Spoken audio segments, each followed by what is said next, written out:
Mis queridos amigos, buenos días. En abril, no te desabrigues antes de tiempo, pues hoy pueden olvidarse de ese refrán porque haremos exactamente lo contrario y hablaremos de la gente que se desnuda para jugar en la naturaleza, o sea, los naturistas. Porque el naturismo no es solamente gente mayor que se divierte desnuda estando a la orilla del agua, también es un movimiento filosófico y una forma de vida con una historia rica y compleja que nos permite tocar, por decirlo de una forma, temas muy fascinantes. Puede que no lo sepas, pero antes de ser una práctica de ocio y turismo, el naturismo tiene sus raíces en el mundo de la medicina. El término naturista aparece por primera vez en el libro de Recherche sur l'histoire de la médecine, escrito en 1768 por el médico Théophile de Bordeaux.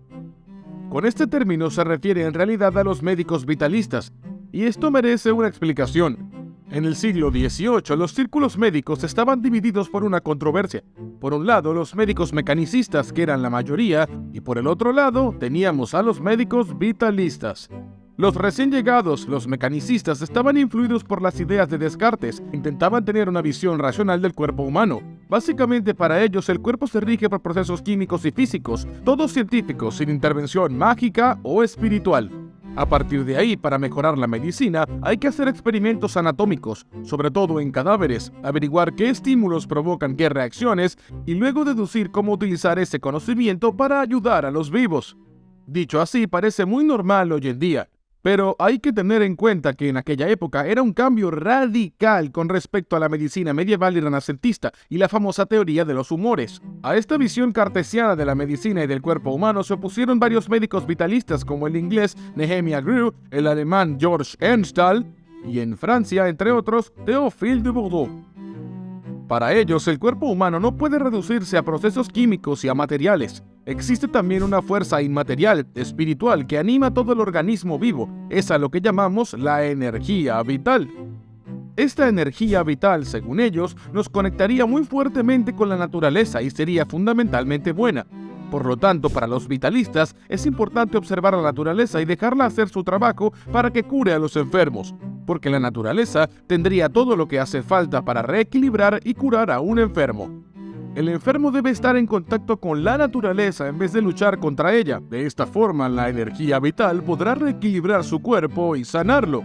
No es necesario tener que luchar contra esa enfermedad.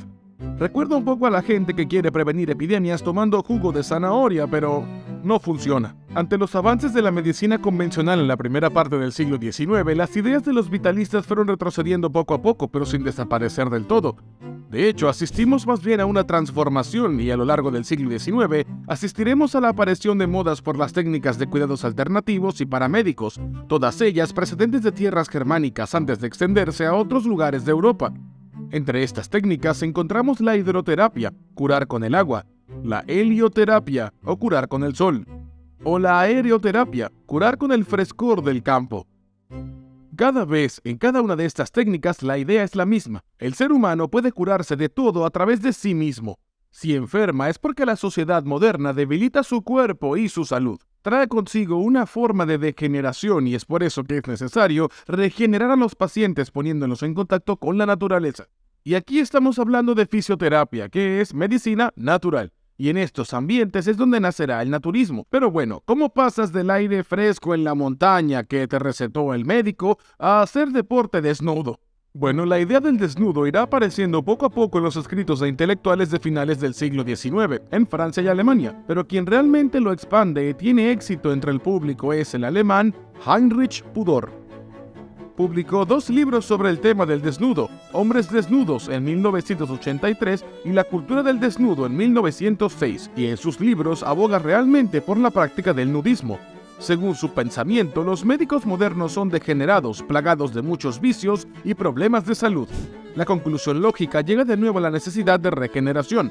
La clave para practicar esta regeneración está, según él, simplemente en la práctica de la desnudez en la naturaleza, en la castidad, en el deporte y en el seguimiento de una dieta vegetariana y ascética, es decir, pobre en placeres, básicamente una dieta austera. Evidentemente nunca comería una raclette, pero el pensamiento de Heinrich Pudor va un poco más allá. Es partidario de ideas nacionalistas y eugenistas. Para él, el naturalismo es una forma de fortalecer a la nación alemana. Esta idea se abrió camino en tierras germánicas y un verdadero movimiento llamado el nudo natio apareció a partir del año 1905. En 1907, por ejemplo, se creó la Alianza Aristocrática Nudo Natio, que proponía federar a diferentes organizaciones locales organizadas en forma de logias.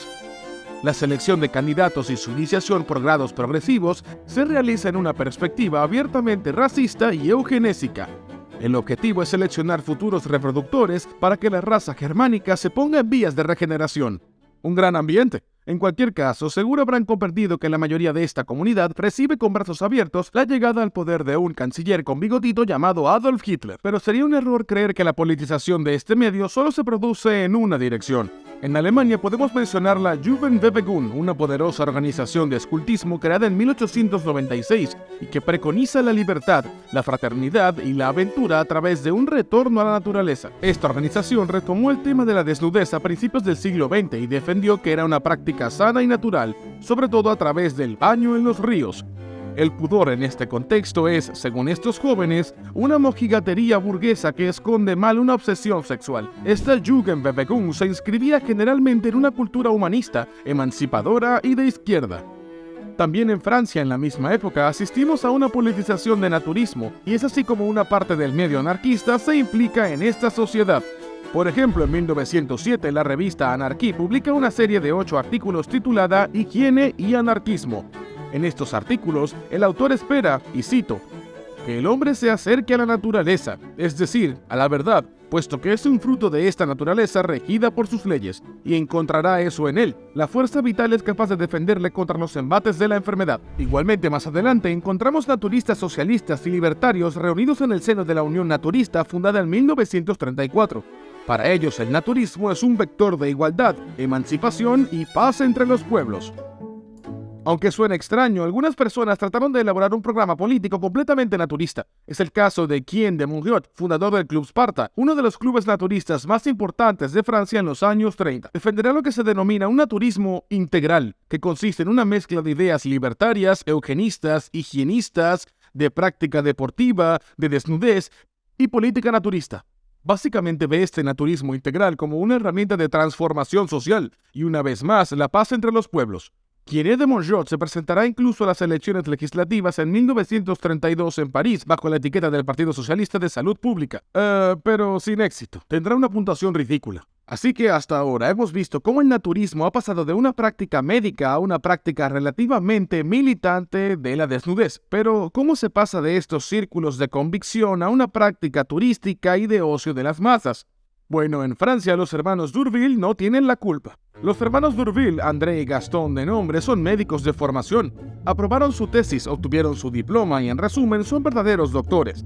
Sin embargo, desde el principio se desviaron de la medicina convencional hacia la paramedicina naturista. Se describen a sí mismos como psiconaturistas y abren su instituto de medicina natural en París hacia el 1920. Más tarde le cambiaron el nombre por el Instituto Naturista, luego Escuela Libre de Naturismo. En la escuela o en este instituto, los hermanos D'Urville proponen curar a sus pacientes gracias a baños del uso de agua, pero también utilizaban la hipnosis y técnicas cercanas al magnetismo. Nada muy anormal tomando en cuenta lo que hemos visto en el video, pero es la forma en la que evolucionan después lo interesante, porque van a crear en unos 2 años 2 centros naturistas en 2 islas diferentes que jugarán un papel muy importante en la popularización de esta práctica en Francia. Primero en la isla de Platé, a orillas del Sena en la Civelán, no lejos de París. En 1929 fundan un primer centro naturista llamado Physiopolis, o la ciudad de la naturaleza. Construyeron instalaciones deportivas como una piscina, una cancha de tenis, una cancha de baloncesto, pero también muchas tiendas de fibrocemento para acoger a los navegantes, principalmente parisinos que vienen el fin de semana para evadirse y hacer deporte. Entonces, en 1931, compran terrenos en la isla de Levant, frente a las costas de Hyères, en el Mediterráneo. Allí construyeron Heliópolis, la ciudad del sol, de nuevo con el objetivo de atraer a veraneantes naturistas. Y en la primera isla, Physiopolis, está prohibido el desnudo total. Hay que llevar traje de baño, pero en la segunda se permite gradualmente. Después de la Segunda Guerra Mundial, Heliópolis se convirtió en un principal centro europeo de naturismo. Por ejemplo, en el verano de 1952, no menos de 30.000 turistas pasaban por esta pequeña isla. Y hay que decir que, más allá del caso de Heliópolis, la Francia posterior a la Segunda Guerra Mundial es sencillamente el paraíso del naturismo europeo. En aquella época, España estaba, les recuerdo, bajo la dictadura de Franco. Italia todavía era demasiado católica para dar cabida al naturismo. Y Yugoslavia estaba del otro lado de la cortina de hierro. Esto solamente deja el sur de Francia para ofrecer un clima cálido que satisfaga la demanda de turistas naturistas de los países del norte de Europa. Tiene tanto éxito que, según el historiador estadounidense Stephen Harp de la Universidad de Akron, el naturismo, a través del flujo de turistas que aporta, desempeña un papel muy importante en la reactivación económica de las regiones costeras del sur de Francia en la economía posguerra. En ese periodo de la posguerra inmediata hay otro dúo muy importante para la historia del naturismo. Se trata de la pareja de Albert y Christian Lecoq. Esta pareja creó un camping naturista en Montalivet, en el departamento de Gironda, en 1950, y en ese mismo año fundaron también la Federación Francesa del Naturismo. Es esta asociación la que federa progresivamente a cada grupo naturista que hasta entonces había estado separado. La FFN, así llamada, seguirá creciendo para convertirse en el principal actor del naturismo en Francia. Para ilustrar este crecimiento, en 1953, la federación contaba con 1.630 miembros que habían pagado su cuota, mientras que en 1978 ya eran 75.000. Esta federación desde el principio defiende la idea de practicar el naturismo que quiera ser pacifista, familiar e internacional. Según ellos, la desnudez es un factor de igualdad entre clases, entre edades y entre cuerpos. Un factor de aceptación y emancipación. Es realmente con esta federación que el naturismo toma su forma actual. Y bien, a estas alturas de video puede que digan, bien, Ben, pero ¿por qué no nos hablas de sexo? Porque se está volviendo muy monótono. Porque sabemos que esta gente toma un poco de crack juntos en las dunas, pero no es así. Según Stephen Harp, en realidad se trata de la creación del pueblo naturista de Cap d'Agde en 1974 en el departamento de Ehault, que surgen nuevas prácticas con la aparición de un verdadero turismo sexual. Y es evidente que este no es nada bien recibido por los naturistas históricos. Hay que resaltar que los pioneros de este movimiento eran casi todos partidarios de una práctica casta y familiar de la desnudez. Del mismo modo, la Federación Francesa de Naturismo ha establecido desde el principio normas muy estrictas para evitar cualquier comportamiento sexual. Evidentemente, esta división crea tensión en el mundo naturista, división que aún existe hoy en día, los nudistas libertinos por un lado y los naturistas clásicos por el otro lado. Los segundos no quieren estar para nada asociados con los primeros, por eso es muy importante hacer una distinción entre ambos. Como vimos, la historia del naturismo ha estado hecha de idas y venidas entre Francia y Alemania, y el naturismo ha experimentado múltiples evoluciones, pasando de una práctica médica a una práctica militante, incluso en el ámbito político, para convertirse finalmente en la práctica turística y de ocio que conocemos hoy en día. A día de hoy parece que la edad de oro del naturismo ya ha terminado, ya que la Federación Francesa de Naturismo cuenta con menos miembros que en los años 70 y se enfrenta a un grave problema de renovación generacional. Pero esa es otra página en la historia del naturismo. Sería necesario que un youtuber gritara "Tous à poil" en cada video, pero no seré yo porque estoy en otras cosas. Gracias a Damien Trendenier por preparar este video. Y no sé si quieren saber más sobre este tema, pero por favor cuéntenmelo en los comentarios. Recuerden compartir, comentar y suscribirse. Hasta luego y nos vemos pronto en Nota Bene.